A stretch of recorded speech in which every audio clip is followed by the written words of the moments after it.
Gece qara küçə soyuq amma içim yanır. Addım addım gedirəm, səsim divarları yarır. Hamı danışır amma heç kim anlamır məni. Sözlərim güllə kimi düz gedir hədəfi.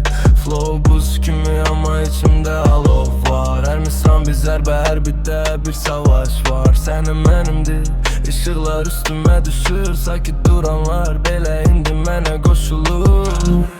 Yüksəlir səsim, şəhər mənimlə yanar. Adımı deyəndə küçələr oyanar. Bir adım qabaq, heç vaxt geri yox. Bu oyunda qalibəm, mənim yolum çox. Yüksəlir səsim, şəhər mənimlə yanar. Adımı deyəndə küçələr oyanar. Bir adım qabaq, heç vaxt geri yox. Bu oyunda qalibəm, mənim yolum çox.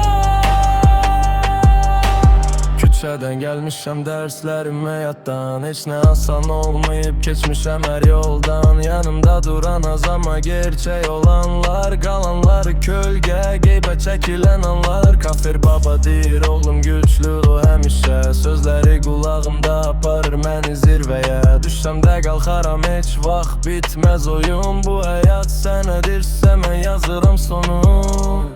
Yüksəlir səsim, şəhər mənimlə yanar. Adımı deyəndə küçələr oyanar. Bir adım qabaq, heç vaxt geri yox. Bu oyunda qalibəm, mənim yolum çox. Yüksəlir səsim, şəhər mənimlə yanar. Adımı deyəndə küçələr oyanar. Bir adım qabaq, heç vaxt geri yox. Bu oyunda qalibəm, mənim yolum çox. Bit dayanmaz ritim içimdə yaşayır. Hər kəlmə tarix kimi yaddaşa yazılır. Səndə hiss elə bu vay başqa səviyyə. Bu sadəcə rap deyil, bu bir hekayə. Bit dayanmaz ritim içimdə yaşayır. Hər kəlmə tarix kimi yaddaşa yazılır. Səndə hiss elə bu vay başqa səviyyə. Bu sadəcə rap deyil, bu bir hekayə.